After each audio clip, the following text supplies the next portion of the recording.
Thanks, Good Jason. job. Welcome to year 24, season 47, episode 10, I believe. Yeah, of KGB Monday Night Poetry. Um, really excited to be back. First event after daylight savings change, which means spring is coming in many literal and metaphorical ways, hopefully. And I will pass it off to Matt. And John, you have frozen. I think that's a great moment. All right. Our first poet tonight, Felicia Zamora, is the author of 6 books of verse. I am being told that my internet connection is unstable. Could somebody give me a thumbs down if they can't hear me? A thumbs up that you can. Good. Um, I have one of these 6 books of Form and Gather, winner of the 2016 Andres Montoya Poetry Prize. And I should probably keep my intro within that particular racquetball court of language. But the ball bounces similarly in other poems of Felicia's I've read. Felicia's is a poetry, just to be completely nerdy, of semicolons and ands, which live on the page as ampersands, where they take up less space. It's a poetry that purges where it can needless articles, the ing and the-ing of English. The idea seems to be everywhere to get a voice up on the balls of its feet and moving. Where another poet might pull the canoe out of a moving poem, so to speak, and carefully portage, a bit of content that they care much about. Felicia will run the rapids. She'll turn a noun into a verb and say it in 3 words. And this sense of moving swiftly, married to poems that also include still almost haiku-like natural images, results in an results in a poetry, results in poems that, if they were rivers, could be said to kind of alternate rapidly between rapids and pools. And it's just kind of rapids and pools, almost like a beaver engineered river system, rapids of syllables and pools of images. And it's really freaking lovely. Her mimicking of the motions of observed nature, or her establishment of her own rhythms within the context of awareness of theirs, calls to mind poets like Ammons and Snyder. Um, Rereading this book this morning, I was reminded, down in the basement of our apartment building, um, I was reminded that certain sensations, thoughts, experiences, activities require a certain amount of speed simply to happen. It's kind of like how temperatures are required for certain chemical reactions to take place. At certain speeds, as we've noticed, bicycles don't fall over, airplanes lift off the ground. And at the level of human sensations and human thoughts, the speed of, say, a moving car creates a leaf blur mixed with far off still scenery, for a child that's looking out a window. And fun is also very much, often is, for us to have it, speed is required if we're on, say, a merry-go-round. And in Felicia's poems, at least in the poems and forms and gather, it's like the language needs to move at a certain clip for a kind of astonishment to happen, and for a voice that almost feels like this fast whisper on a school bus, that you're kind of on a field trip with. And these almost intonational dynamics that she brings in, by repeating words, dune dune dune, to kind of, which is how we, you know create emphasis when we're speaking at tempo. And anyway, it was just a great pleasure to to experience this poetics, and and also to see and learn more about, ways that poems can be made to move fast, to differentiate themselves from just the normal speaking that we human beings do. Bodies at play tend to be moving more swiftly and more stylishly than bodies just kind of getting groceries. And and there's this kind of same almost need for the joy to come from playing with the language all through the language of Felicia's poems. And that, I'm not going to read her bio. It's really impressive.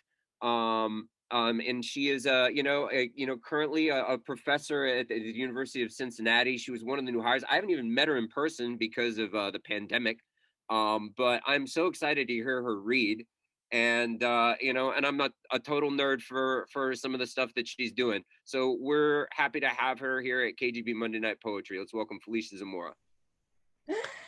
Oh, Matthew, thank you so much. What a fantastic, I am just honored at that introduction, being told that my poems are like a beaver built river and a whisper on a school bus are like some of the highlights. I think the highlights of being talked about for my poetry. So thank you so much. And A Form of Gather feels like eons ago, right? Because it was my first book published, but it was actually my fifth manuscript written. And so it's a very strange journey that my art has had. And I have two books coming out this year in 2021 because why not just publish a bunch of books during a pandemic? Sure, let's talk about like the silliest things to be doing, but I'm doing it. And one of them through Tinderbox Editions is Quotient, which is actually my second manuscript I ever wrote. And the fifth one is my sixth manuscript I ever wrote. So it's just really kind of really out of order. And I think that sort of defines me as a poet too. Like I don't see time in a very linear way. I sort of see time as this, living, breathing entity that's constantly doing this. So anyway, Matthew, thank you. And also thank you, Jason, KGB Bar, Jada, and John. Thank you all for hosting. And of course, yes, my friend Doug. I'm so excited to read with you. It's all Jason makes this shit happen. Thank you. Okay, I'll jump into things. I'm going to try to not tell too many stories tonight because I tell too many stories and then I get long-winded and then I don't know. You're going to see some work that's coming out from I Always Carry My Bones, which is coming out from University of Iowa Press. It drops on April 15th. I'm going to read some poems from that. And then I'm going to read some new poems because I have such fucking infidelity to my own poetry. It's like, oh, yeah, there's that. But the new stuff is where it's at.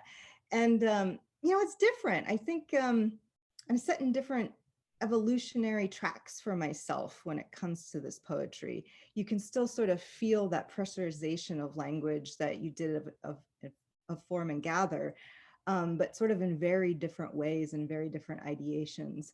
And again, I'm still bodily obsessed. I am obsessed with the body. I'm obsessed with the cellular. I'm obsessed with the ampersand. Still got my semicolons going on everywhere.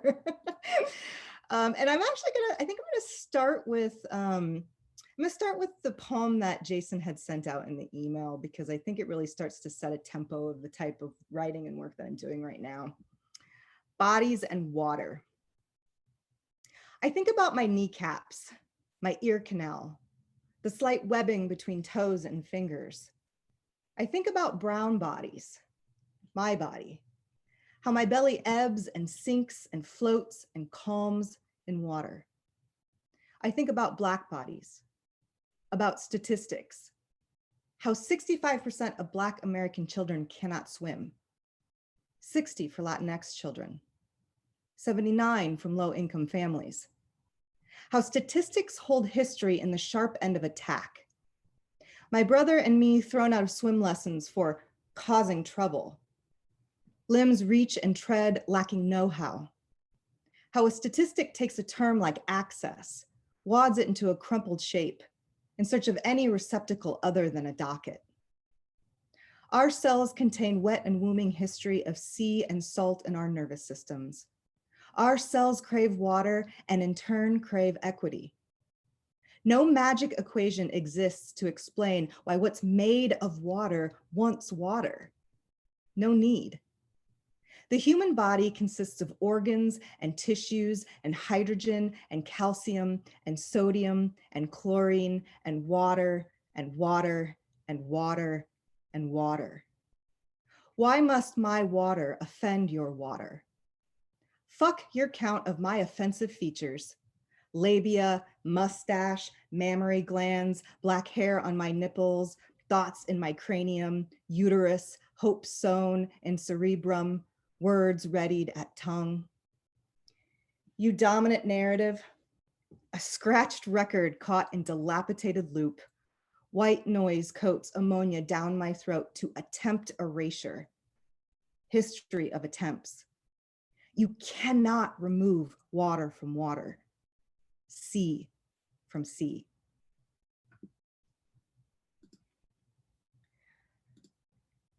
I grew up in a motel. Okay, I promise I won't get too chatty, but I grew up in a motel. And it took me sort of 40 years before I could really start to talk about what that means. And not like I grew up in a really swanky motel and had my own bedroom. Like I grew up in like a 50s, 60s diner that was converted into a bedroom, a living room, a kitchen, a bathroom, kind of all in one space. And yeah, some of our poems take a lot longer to evolve inside of us, and this was one.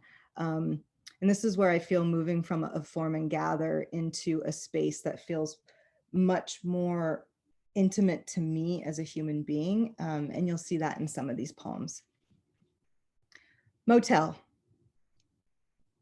We don't talk about the fleas, the cat named Baby on a leash inside, the mice, or baby's longing for mice.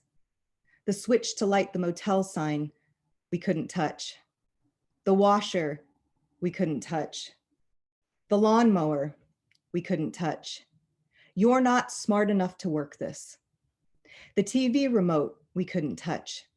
1966 Dodge Charger in metallic cobalt on blocks inside the carport with the collapsed roof, we couldn't touch. The empty room up the stairs, first on the left, our uncle's 70s weights and collared shirts, we couldn't touch. Grandma's fake pearls, color of her skin, her Sunday pearls she kept on the nightstand, we couldn't touch. The old shower Jimmy rigged to work as a sink, and how we used a hose to rinse a plate. The crack of office window where my head shattered, the sound of glass falling in the ears, years to fix, the lack of fix in any vocabulary. The toilet revving like a rocket ship in the bathroom of seafoam green and tile and mildew and razor blade between forefinger and thumb for one more go home wetback. The orange shag carpet that made our bare feet squirm, the living room below the stairs we couldn't enter, the story of the pool table we couldn't touch, a thing of power, the diner closed and made into a living room and bedroom and kitchen and bathroom for 4, specifically 3 brown kids who won't amount to anything. The smell of must and lye of his unwashed body, his leg whittled to bone from atrophy, what sharing a bed with my mother until I was 11 means to me now, how empty space belonged to junk rather than 3 children growing, how we all grow out of something, how difficult it is to say us, me, we, and really mean Felicia, Mel, Joe, the never birthday parties and thinking I had done something wrong to never warrant celebration. Smell of pilot light and winter jaw chatter, smell of her hair when we kissed her goodnight with the sun pedestaled above the tree line, her knuckles cracked and bloody, and we knew what Salve did, but not why she wouldn't. The gravel parking lot and how it expanded out into a sea of town and sneers and corn and steeples and whispers and fists and faith and grit and stone of when a human heart must.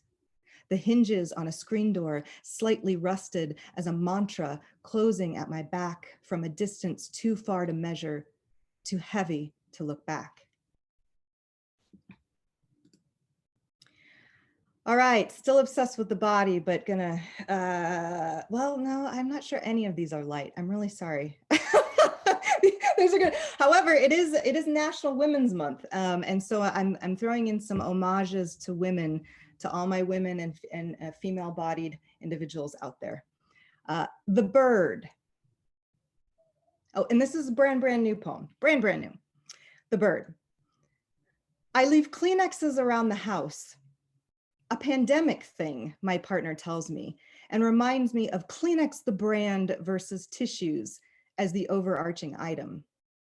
Moments such as these, I give bow and prayer to whoever invented the gesture of the middle finger.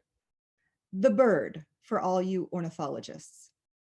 I retract my hands in folding and remember the Greeks used the middle finger in representation of male genitalia, how Aristophanes' character's finger moves from gesture to crotch in a rhythm only a play titled The Clouds in 419 BC gets away with. Then the false 1415 Battle of Agincourt claim that French soldiers cut off middle and index fingers of captured archers, so the British arrow slinging ceased. All the ways men compare a cock. Longbowmen, the lot. Snopes debunked the Agincourt mutilations claim, along with the phrase pluck you evolving to fuck you, which feels clever even in the falsehood. I begin to wonder about all this myth and origin of story. I want to go back to my Kleenex parade, and yet giving my partner the bird and considering origins feels more pertinent than ever. Consider all the testosterone in our stories, how story sutures in some cultures, cleaves in others. I want to know the study of hands, a Da Vinci-esque attention to the middle finger, my middle finger, place where palmistry and chirology meet to read the feminine history of my tallest finger. A fashion blog tells me my middle finger harbors significance of balance, law, and justice. I raise my birds high into the air. I consider how any symmetrical person might have come up with that conclusion. How do we undo the phallic embodiments of cock and balls, of the fingers to knuckles, and find women's power here? Romans named the gesture digitus impudictus, shameless and indecent. I consider all ways society, the nation, the world label my vagina, my XX chromosomes as offensive. In the Epigrammata, Latin poet Martial's character extends the indecent one to 3 doctors. 1st century AD sucket, which again brings us in the phallic, sexually explicit, and ownership of the gesture by men. Male squirrel monkeys gesture with their penis. Tacitus wrote that German tribes gave the bird to advancing Roman soldiers, or so says the historian at University of Illinois who writes on the rhetoric of insults. And in all the litany of myth, not one speaks of women. My mind floods with a severing between me and what I thought I knew about my relationship to the bird. I hold my right hand in my left fingers, rub my middle finger with thumb, pause gently at the callus. Writer's bump, I whisper to myself. How skin creates a barrier of dead skin cells to protect the underlying skin. What develops in repeated friction, repeated tensions. Crayons to markers to pencils to pens, my middle finger and I in a love story crossing time and my body's development. My middle finger understands pressure and speaks for when flesh must. I hold my middle finger out, homage to my writing journey, and tell the history of the bird. Go fuck yourself.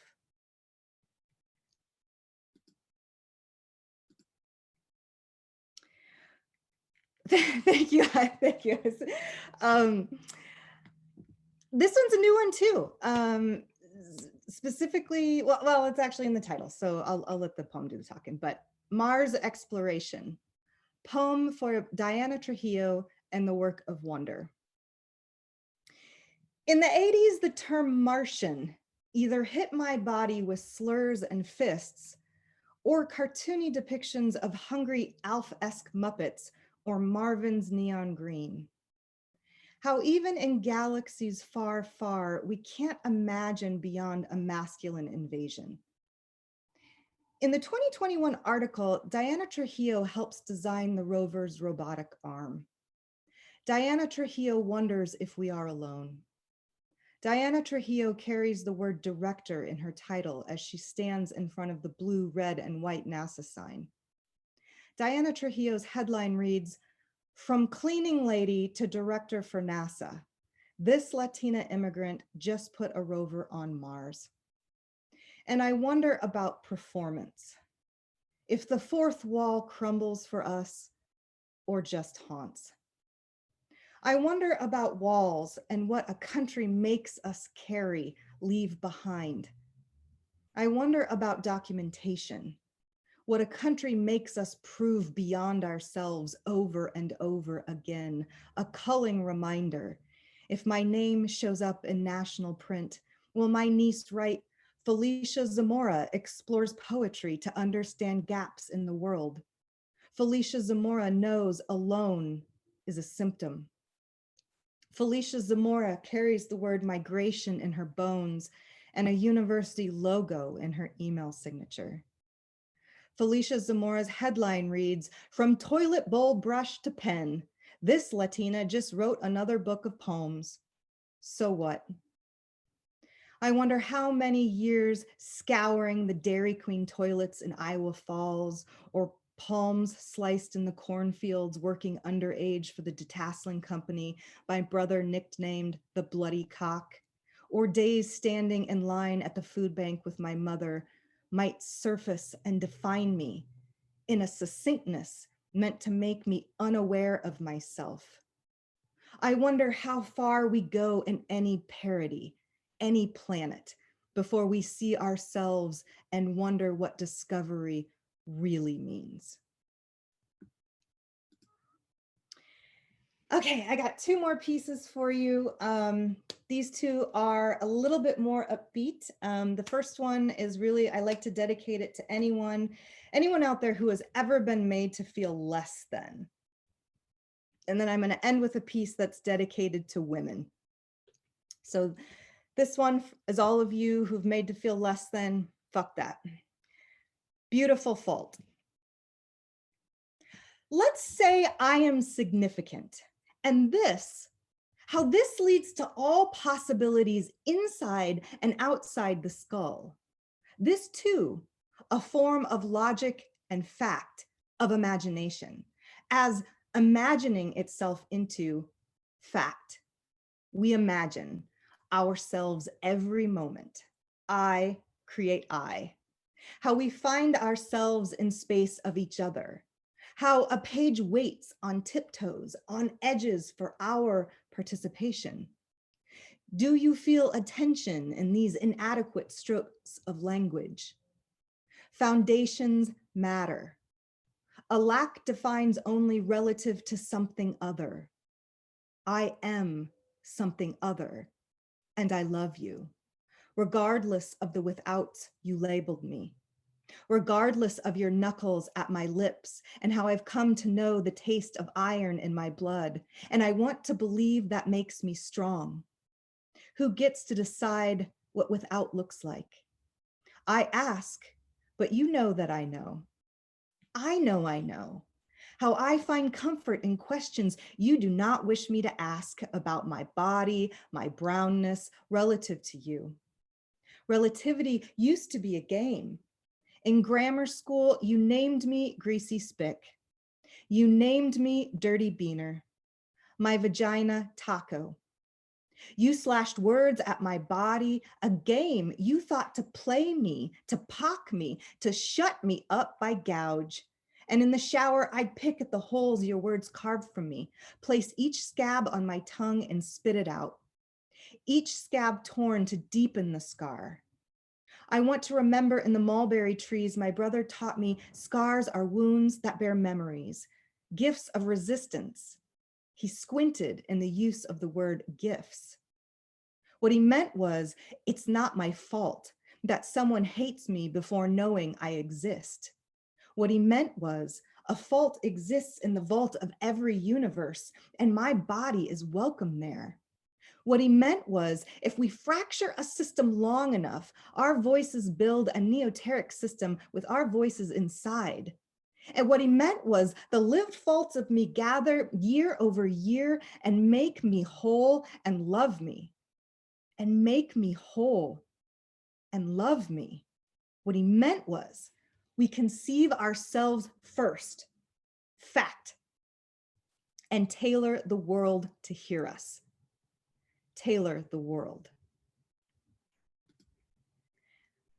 Okay, and this last poem is for all women out there. Chris Martin sings Shiver and I Shiver, a poem from Madam Vice President. This poem isn't for Coldplay or rock and roll or the Honda speakers or the 275 on-ramp to Dayton, Ohio on November 11th. This poem isn't for Martin, isn't for the way his stool shook at First Avenue where I touched his foot, sweaty palmed and sweaty breasted, before Apple, before Madison Square, and mouth, this Coldplay's gonna be big. This poem isn't for my grandfather or his you'll never amount to anything gutturals, his you dirty spick waste of sperm, pupils and spit at my brown body, my brown irises. This poem isn't for the associate provost who pulled me into his office after the 2016 election saying, we liberals will always be disadvantaged, Felicia, because we're unwilling to do horrid things to win. After asking me about my undocumented family, after asking, you're Mexican, right? This poem is not for his damaging white liberalism. This poem isn't for the playground splashed with my blood after being punched in the face by the kid a grade above me and fucking taco in his saliva. Isn't for the asphalt, the Snickers, or that kid, all those kids. This poem is for Kamala Harris, Madam Vice President Kamala Harris. This poem is for my little brown body between my grandfather and the television, alert and still, not running away, a demand to be seen. This poem is for my moon boots, thrift store gems, and the tip of the right boot in that kid's groin. This poem is for my mother, who wrote 9 children's books in the 80s and not one accepted for publication. This poem is for the bear that changes colors, glasses for Tommy Tiger, Betty Butterfly's Strange Mirror, and the author's signature, Linda Zamora. For the reason I became a poet, to write a poem to Madam Vice President, to say the word possibility and believe it. This poem is for the trillions of false litanies to women. You can't X, can't Y, don't Z, don't X, cunt, you shouldn't Y, you shouldn't X, fuck off, you don't belong, don't get your panties in a bunch, let me mansplain X, relax, it's just a joke. You wanted this. May this match burn these all down. This poem is for women. This poem is for trans women. This poem is for queer women. This poem is for Black women. This poem is for brown women. This poem is for Truth and Tubman and Parks. This poem is for Dove and Hooks and Sanchez. This poem is for Anzaldúa, Baez, Cisneros. This poem is for women. This poem is for Madam Vice President Kamala Harris. This poem is for how Martin sings Shiver and I shiver at your smile the night the electoral votes hit 290 blue. I see my face in your smile, all the faces of history.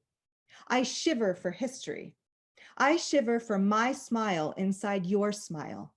I shiver for the necessity of shivering long overdue, shivers of shivers.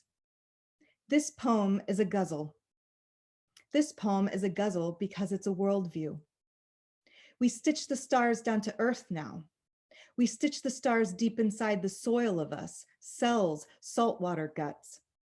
We stitch with hair and wishbones for eyes, stitch until fingers bleed, and then we stitch on top of the stitches. We taught ourselves to sew. We taught ourselves out of invisibility, the difference between the shadow cast and the body, and yet part of the body, and how a shadow means a body exists, a body in light. Step in, dear sisters. Step in. Thank you. Work. Oh my goodness, Felicia. Work, work, work, work. Oh Lord, have mercy. So good. I'm gonna soak that in for a little bit. Do we need a break? Do you want to like take like 3-4 minutes? 3 minutes. Yeah. Thank you, Okay. Felicia.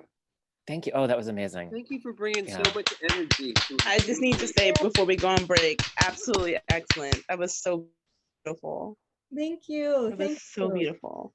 Yeah, it's Oh so, my you know, gosh. Matthew, it's so different from a form and gather, but still has this, you know, for me, it's digging deep into colliding issues of identity and history. And, you know, I always turn to the body for connection. And that's where I find that we are so connected in the body, and if we could only bring that out into the physical world, if we could only remember ourselves on the cellular, it's my longing. But they still, I mean, you know, in some ways, formally, there are a lot of similarities to form and gather. I mean, there's accelerants, you know, different kinds of accelerants, but you know, still accelerants. A lot of rhetorical anaphora, which you know, kind of allows a poem to move faster and provides I don't know, that mix of you know something that we know and then something new, you know, and so like the poet can get faster and the reader can read it faster because you kind of know the turns of that road after a while. And Yeah. so I mean there's still that um I don't know, there's still that kind of that drive, that tempo, that like, all right, it the poem has to move at this rate or like Mario falls through the platforms.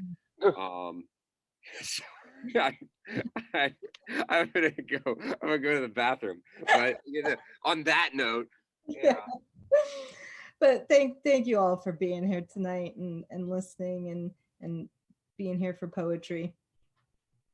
It's definitely, you know, I think more and more I keep thinking about how art is activism, right? Mhm. And how we just don't know how our art has the ability to impact someone else, right? It's about a shifting of perspective at some points in time. Have you done many of these Zoom readings? Yeah, I mean, I've been doing a fair amount, not a whole lot. You know, I probably do about six kind of a season. Okay. So not tons, but a good amount. And I've really liked them because it allows people to come from all over, which is kind of nice. Yeah, that's something we've really been finding here. People who definitely would not be here otherwise can tune in actually every single week, and you get this kind of I don't know. It builds a community, but also Wait, John, something happened with your microphone. John, your microphone kicked out. Can you hear me at all? Yeah, you're back. Okay. Oh, and Bernadette, I wanted to say your nickname is Bird. I hope that the bird wasn't. I've heard it my whole life. But I mean, honestly, I didn't realize also that apparently in the UK, that's like the word for bitch. And I was like, oh, thanks. I'm 14 years old. Thanks for letting me know. Like, I think clued me in pretty early in. Like, I think it's more like girl. I don't think it's Really? that offensive. Yeah, I mean, I was British for a while. And based on my continued consumption of British television, I think bird, it's more like babe. I mean, it's not like I wouldn't, but I wouldn't go all the way to bitch. Like it's not, I don't think it's like, isn't that what that course? ours use that? Yeah, no, in England, it's like a girl or a girlfriend I mean, I remember bird, it's a term of endearment. It's not, and it doesn't go to bitch. At least that's not when I lived in England as a kid. Well, I hope that that's right, because obviously that's much preferable than what I was told. I think here in the States, it's more like, it's meant to be more like that bird, like, you know what I'm saying? So put together in the States, I think. Yeah, I think that's basically the gist that I got, yeah.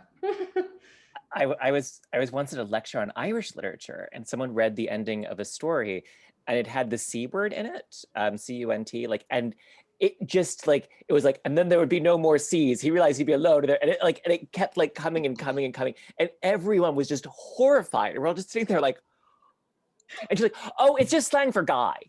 In Ireland, that's just slang for guy. Like it like oh yes, I'm sorry. You all heard something that like, you know, we're just like, I don't know if we can come back from that. Like, we'll try really hard, but like we believe you. But we needed that information before we went in. That's always the beauty of teaching like as a few of you know, like I'm a communication PhD student, so like a lot of what I've taught is like, by the way, language is geographically specific. It's very important that we mention that because of things like that. Yeah. All right, so should we jump in for Doug? Are we ready? Does Yeah, anyone need more? Hear the Fundly thing, Jason, while I was gone? Oh, I'm sorry. I'm completely dropping the ball. Yeah, let me pull that up. I put the link in the chat there. If, Oh, thank you. Okay, so let's see if we share screen. If you would like to support the KGB bar, because we would like the KGB bar to be there when we are out of quarantine, and more about us are vaccinated, and kind of New York is sort of reopening. If you go to this website, fundly.kgb, you can donate at any level. So you can give $6, you can give $4, you can give anything that fits your budget. If you do give starting at the $15 level, and just think about, like what would you have spent on drinks if you'd come to the bar tonight? Then 2 drinks will be waiting for you when the bar opens up again, and a $4 tip will go straight to the bartenders.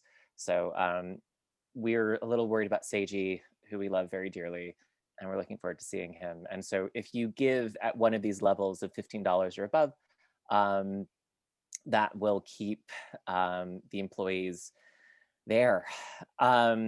If you make it all the way to the $50,000 donation, which we have yet to see, no one's made the $50,000 donation yet, but if you do, you will have a $45,000 bar tab waiting for you.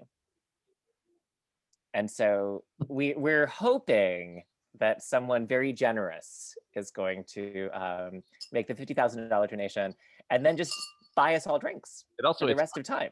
Starts paying for itself after $5,000. That's right. I mean, really, like after the $5,000 is tax deductible. The rest you have to pay taxes on because you drank it. But yeah, like after you get a $5,000 tax deduction, and then you have $45,000 to spend on drinks. There's no downside. Except your liver. Your liver might have some issues. Especially if you have a I don't know, like a little sculpture of a liver in your attic that just sort of darkens like as you drink, and you're just like, boy, The liver of Dorian Gray. Yeah. All right. So if you would like to support KGB, please do, because otherwise they will not be here.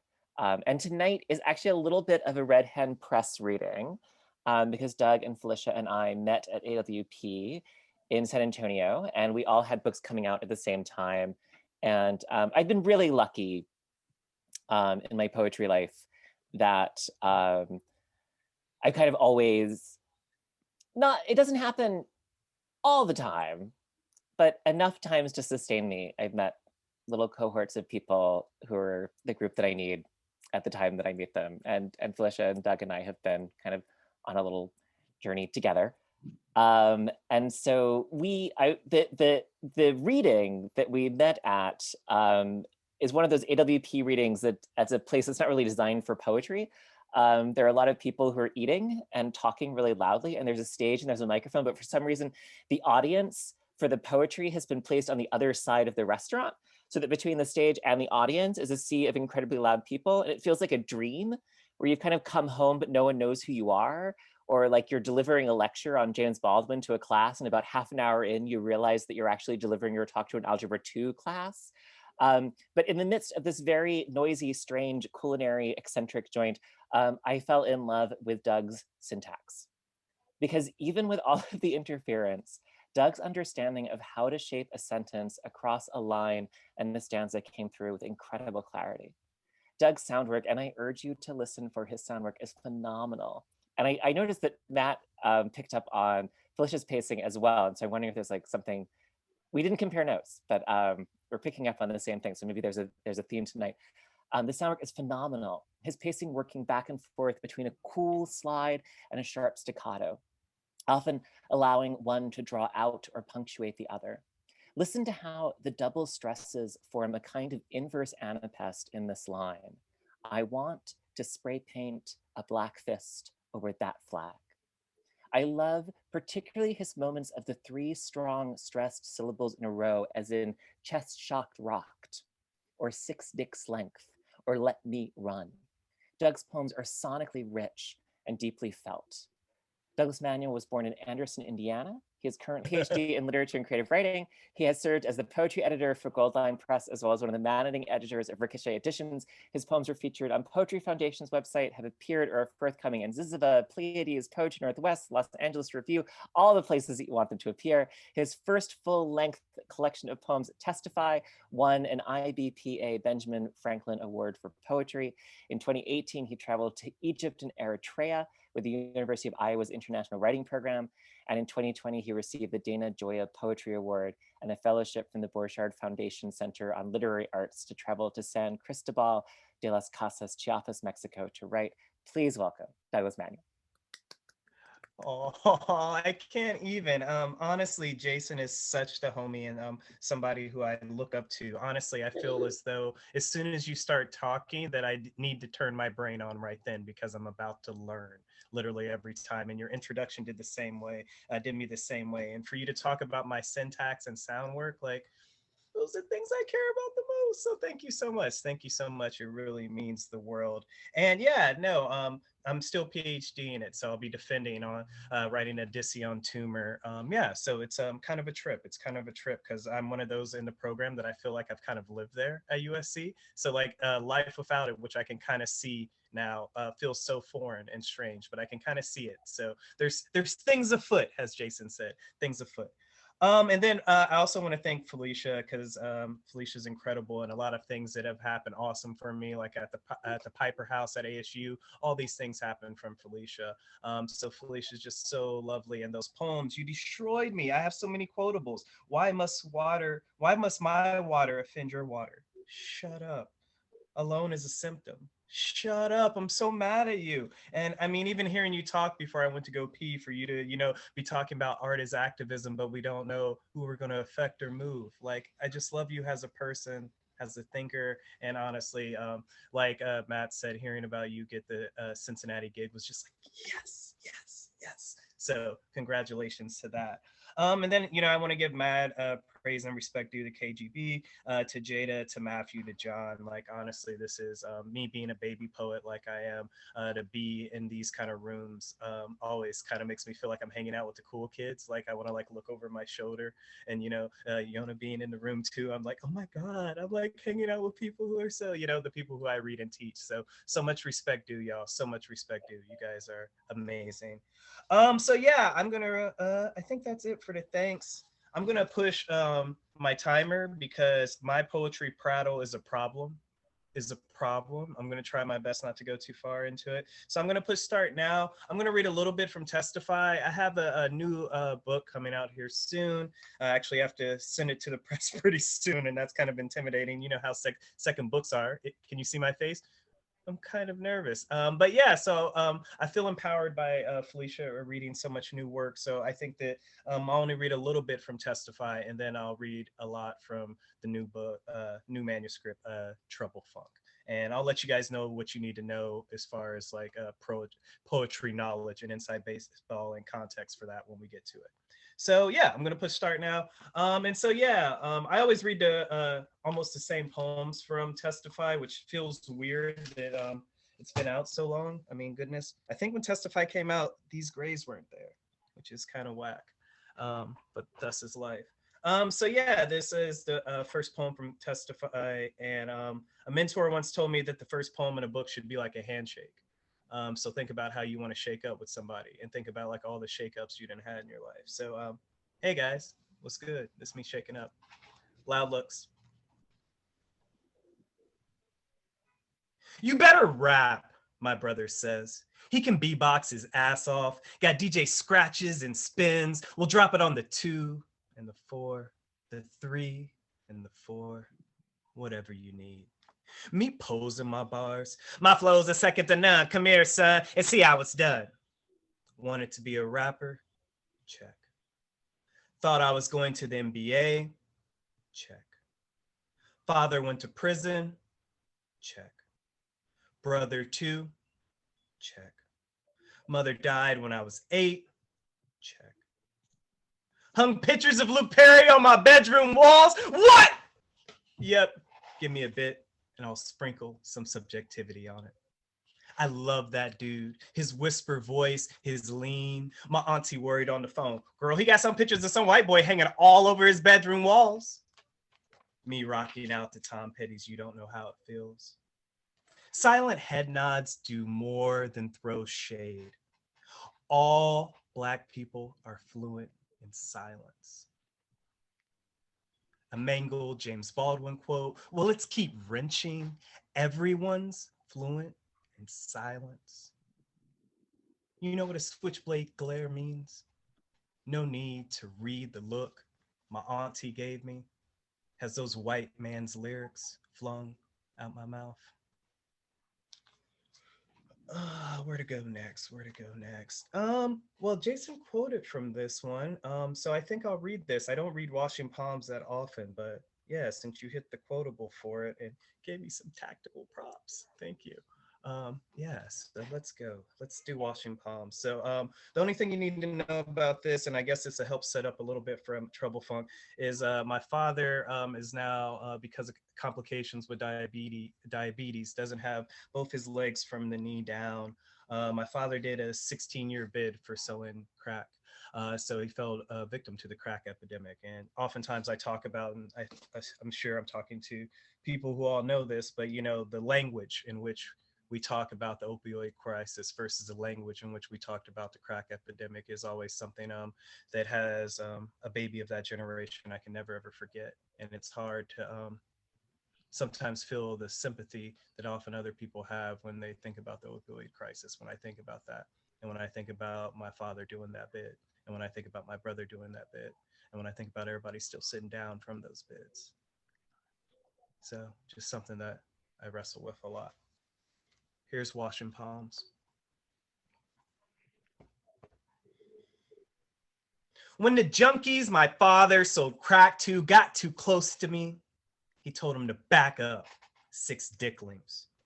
This is the man who, when I was 7, caught me crying under the bed and said, save those tears. You'll need them later. The man who told me he smoked crack because he liked it. The man sitting on his couch now watching the History Channel, scratching that nub beneath his knee where his leg used to be, gumming plums, his false teeth soaking in vinegar on the table. I'm sitting across the room trying to conjure each version he's shown of himself, trying to lie in water warm enough to soak away the switch he hit me with, to help me summon love for a man who just asked me if he can borrow $200. The man who once said to me, wish in one hand, shit in the other, and see which one fills up the quickest. Oh, okay. No, it looks like some people are direct messaging me. That scared me. I thought that maybe the internet was messing up when I was teaching, or my internet was horrible. In Long Beach right now, guys, it's like 50 degrees, which is frozen for us. So in the LBC right now, it's windy and raining. It's 50 degrees. So no, this cardigan is serious. Yeah, so where should we go now? So, you know, I write a lot. This book was in the post-confessional vein. So the next book, Trouble Funk, is me kind of like an origin story of me trying to figure out how my parents got together, how anybody found love in the late 70s and the early 80s, considering the moment rhymes with this moment so much. I think we sometimes get amnesia about that, but part of my kind of undergrad Doug was always reminding people of all the stuff that Reagan did that's so crazy. And yet, and still we created this meta narrative about how great he is that even the left sometimes talk about. Didn't look like that from my community then, and I think a lot of people in this room know what I'm talking about and feel a similar way. So that's a preview a little bit for what's coming with Trouble Funk. But now I think I'll go to some work that's a little less less post-confessional and that moves a little different as far as in Testify. So let's go to, give me one second, dude. How about Fishing, 46. Cool. All right, here we go. Fishing. I hear myself on voicemail, and I'm afraid. The time start the moment I begin measuring it, the way I was just a baby until I was named. Once my tongue loose words, there was nothing to talk about. Hunting and pecking, I found my way. The picture on the wall is of me only because my mother told me. I dragged my fingernails across my flesh. Someone told me every 7 years we're brand new, if only we'd leave skins like cicadas. If I believed in Jesus, I asked to touch the wounds. It's not me moving, it's the dark. Black hides on both sides of the mine. No one tells the maple leaf to let go. I cannot catch the sun, even though I've wrapped it in a vowel and 2 consonants. Where else should we go? Where else should we go? As far as another more lyrical one. Yeah, we'll do this one. How are we on time? Cool, 12 minutes. All right, so I think I'll read this and maybe one more from Testify, then move to the next book, and then we'll get out of Dodge. Does that sound cool? Y'all doing all right? Y'all doing all right? Some head nods? That's what's up. Cool. All right. That always makes me feel like way more comfortable when I do that and we're in person, but I do it on Zoom all the time and it kind of feels performative. So y'all can clown me afterwards, but it kind of, makes me feel still swaggy. All right. You don't really need to know anything about this except it's more leapy and elliptical, less narrative driven. I guess what you can know is for in Eritrea, I read this. Chris Merrill looked at me and he goes, "Hey, Doug, you can give a poem, right?" And I was like, "Oh, you're gonna say that in front of the whole room of delegates when we're, at the embassy? Cool." So this is a poem that I used to have memorized. So I did this right off the top of the head, and it was one of my most kind of classic moments. Everybody should memorize one of your poems. Like pro tip, I did not have that, but here we go. So I did this off the fly and it was pretty dope. So this one's called I Can Run 5 Miles, but I Can't Get to the Other Side of My Mind. I've always been the type to hold a hornet in my fist. Numb is another word for fed up. I pull nose hairs to cry. Love to me is the vine strangling the locust tree. Tell me to take a stand, I'll have a seat. Show me heaven's cliffs, I'll leap. I'm a June bug and it's September. My lips hate one another, so I can't shut up. Okay, so now I'll leave this with the title poem. This is one of the last poems to go in, and I feel like it probably always works like this, one of the last poems to go into Testify, the title poem. I worked on this poem forever. I was working on a poem called, since like undergrad, a poem called Confessions of Uncle Tom that I wrestled around with, that I was trying to problematize that phrase. And then it was also at the beginning of the PhD program. So it was when we all have to take this class at USC called 501, which is the Intro to Literary Theory. And it's the one where they put us in with the scholars with the teeth. They got a little different, reading strategies. They're a little bit more combative, just a little bit, so it's always a little bit of adjustment, and it's really good, having that nomenclature and having those meaning making strategies like in my arsenal as like, deep in my knowledge, makes me sound smart when we were at a cocktail party, all those kind of things. But sometimes it was a lot. It was just learning another language. That's why I say a lot. But yeah, so I was kind of frustrated with that scene at the moment. And yeah, and then I was really kind of stuck on the phrase of, I rode on the train on the way to school a lot, and I took the blue line from Long Beach to central LA. And just hearing people talk, and homies around the way always be like, I'll put that on to say like I promise. And like I was just really enamored with that turn of phrase because it's been in our community for so long. Like I used to say that when I was a kid, and like homies still say that. So I use that as an anaphoric phrase. So I think that's all you need to know. Okay, so this is a title poem, and then we got a time to look at a couple from Trouble Funk. Cool? Awesome. Here we go. Testify.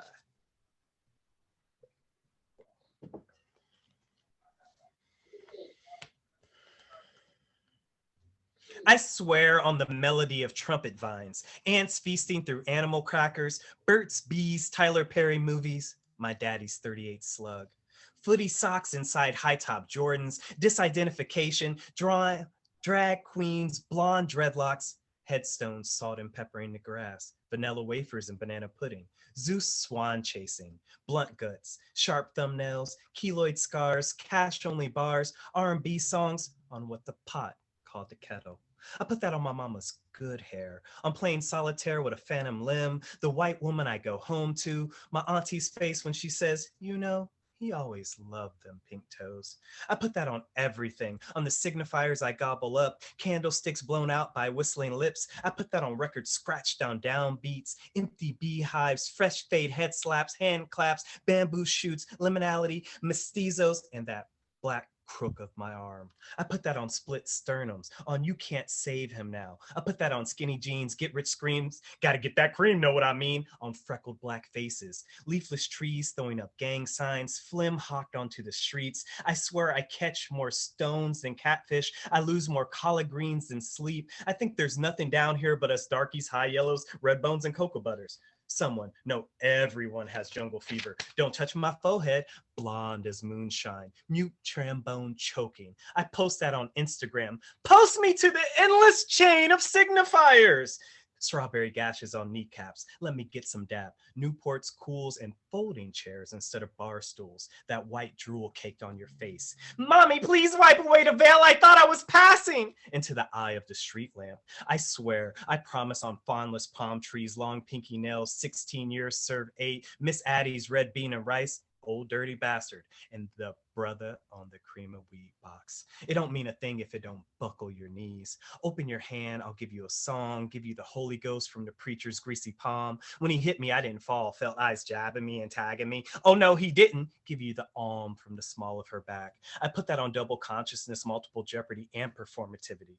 Please make sure my fetters and manacles are tight. Yeah, baby, I like bottomless bullet chambers. I swear on the creation of Uncle Tom, some white woman's gospel. She got blue eyes, you know I love me some. On Josiah Henson, the real Uncle Tom. On us still believing in Uncle Tom. Lord have mercy. I put that on the black man standing on my shoulders, holding his balls. I put that on the black man I am not. On the black man I wish I was. Ooh, oh yeah, shout out the movie. Yeah, no, honestly, I have that book right here, Disidentifications, like all over the Dissy, all over the Dissy. Work. Yeah, no. So yeah, so we got a little bit of time left. It looks like we got about 5. So I'll give us a preview, some stuff from the new manuscript. So the main thing you need to know is my father was a DJ from like 77 to about 82. And yeah, so one of the things, you know, in a town as small as Anderson, that gave him a lot of cultural capital. Like he was a person who made the party start. And so that was what he was known for. And so it kind of, again, writing in such a post-confessional vein, I felt so exposed by my first book, almost woundingly so. And you guys all know, because so many people in the room are OGs to me in the writing game, know like how exposing Q&As can be when you're writing this. So I wanted to get a little bit of distance from the self. So this allows me to step into this kind of imagined space of me trying to put together. My mom died when I was 8. My father is a man of many tales. So it's me trying to put together myself and my past through them and giving me kind of this imaginative space that I can step into. And since my father was a DJ, I decided to title each one of the poems after a song that he liked to spin. So it's also been a really good way for us to talk to each other, because, you know, I'm like, yo, Dad, what's your favorite song to spin in 82? And he'd be like, well, you know, in 82, the best song going was Boop de Whoop de Whoop. So, yeah. So, yeah, I think right now what I'll give you guys is the one that's supposed to be the first poem in the manuscript thus far. We'll see. So this is Let's Get Small. Oh, and Trouble Funk is a go-go band from DC back in the day. So yeah, and that they went way hard. So that's why the manuscript is entitled that. And Let's Get Smalls is one of their key songs. So here we go. Let's get small. So I guess the only thing, no first person in the whole manuscript, all third person omniscient view of them is the way I'm going. Again, trying to get a little distance from the self. Let's get small. Same scream since the night before.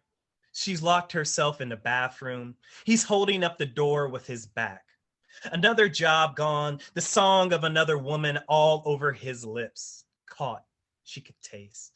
She screams, he screams, their scream. She screams, he screams, their scream. It's the same scream they began with, the same scream they'll end with, but really it's older than that, deeper than that, and oh so very black. The same scream since the Middle Passage, since slavery, since Reconstruction, since Jim Crow, since the Great Migration, since redlining, since civil rights, since 1619. So many screams slicing love. Music, the stitches, forgiveness inside a drum.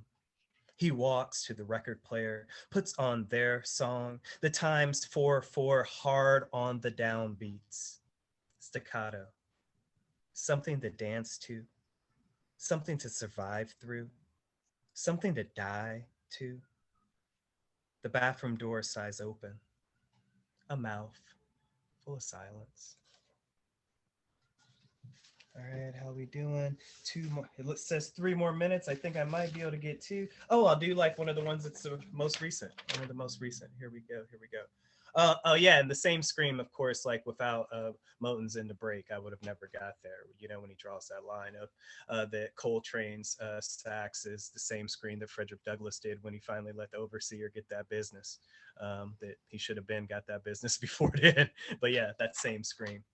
All right, so this one's called Anticipation. Shout out to people who know who made that song. So yeah.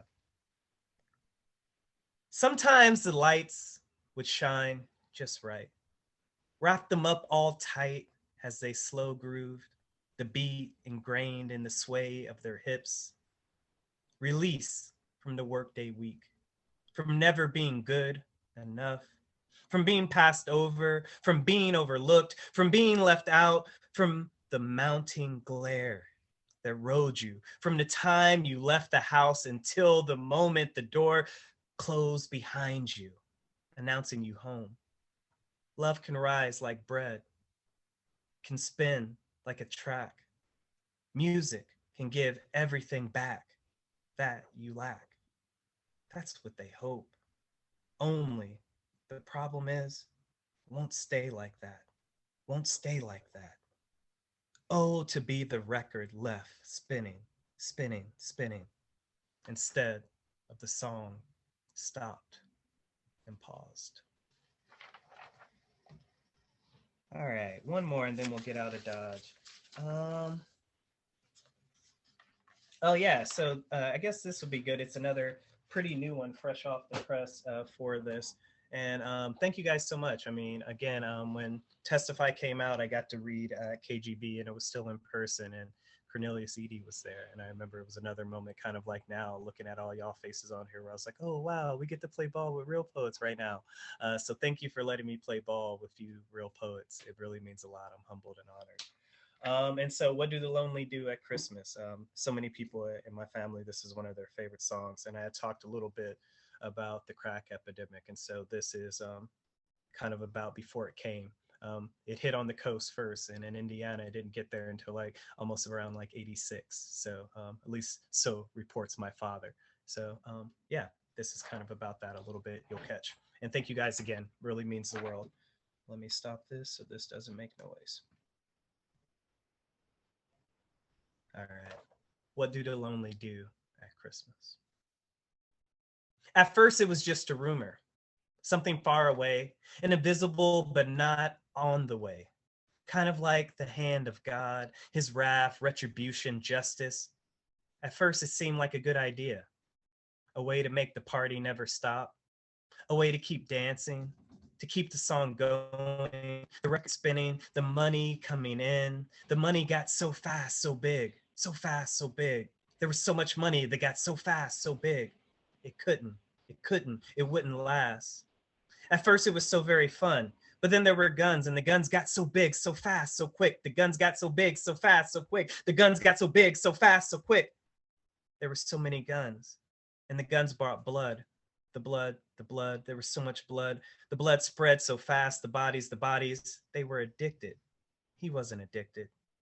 At first, it was just one rock. It was just one rock. Thank you guys so much.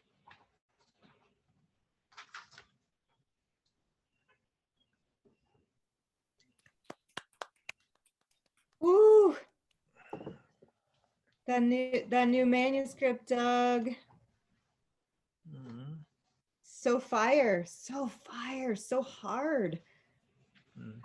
How has it been creating it? During this time, it's been a lot. I think it's been one of the ways for me to be able to write right now, because it has like kind of a distance for the moment. Everything that I've written about, like the moment, feels yeah yeah, doesn't feel right. I don't think I have the bandwidth to write about this moment yet. And so it always feels, except for like attempts at lyric essays, those feel a little better. But this has been a way to still enter that kind of political landscape, but then also have like the kind of distance and the, I guess, the foresight of knowing what's happening and what's on the horizon. That's what I think about a lot with this. That like, if only my mother, who was like a factory worker and like made good money for that time, would know what Anderson feels like right now.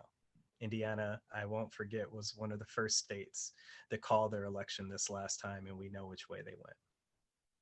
So yeah, those are my people. That's where, though, and you guys know I don't do social media, and that was one of the things. Just so many people I went to high school and such with, like, to see the kind of things that they would say on the social media, and I'm like, son, if I was right there in front of you, would you say this, homie, who I didn't drink brews with, and like, et cetera, et cetera, et cetera. So yeah. So thank you though, Felicia. Seriously, so much respect to you. Did you know from the great reading, by the way, sorry. Oh, thank you. So much respect due. Even you being in the room, honestly, I'm dead right now. So much respect due. Thank you. Your work and what you have done, like, seriously, I mean it. So much respect due. I was just gonna jump in at you. And that you, like, I saw you, I was like, oh, wait. Did you know from the beginning that you would write the latest book in the third person, or was that after many attempts? How did you approach that? Definitely the latter. I had the speaker, like this kind of frame where the speaker would inject themselves and like say, like have this kind of moment of breaking the fourth wall, being like, yeah, and I'm the son of that, the product of this. And all that felt so heavy handed. And I was having a lot of problem negotiating the pronoun situation and just kind of narrative clarity, all the kind of stuff. I actually had to start talking to a lot of prose writers, a lot of the stuff that they talk about of like kind of the reveal of information and when. So yeah, so it ends up being that I can't pull it off that way, where it felt kind of gimmicky and heavy-handed. So then I thought of the distance of third person, and it really emancipated me. Then the poems start coming really, really fast. So that's when it got really excited. That and listening to the tracks, like my dad would like have me, and then I would just listen to them like on repeat forever. Okay. Thank you so much for that question, though. Honestly, thank you. Thanks for the reading. Oh, great. Lord, have mercy. Thank you for being here. I mean it so much. Thank you. Both of you. Yeah. Hey, Doug, does this manuscript, is it going to a publisher? Yeah, the hen has it. They have first reading rights. So yeah, I'm excited. Yeah, Trouble Funk. I told him just keep it blue and minimal. I was like, I don't care what you know how I am with covers. I'm like, I don't care what you do. Just make it minimal and blue. The last one was red. I want this one to be blue. But yeah, so I'm supposed to turn it in within like the next week. So I'm still, I'm sure there's an email in my inbox right now about me not have turned it in yet.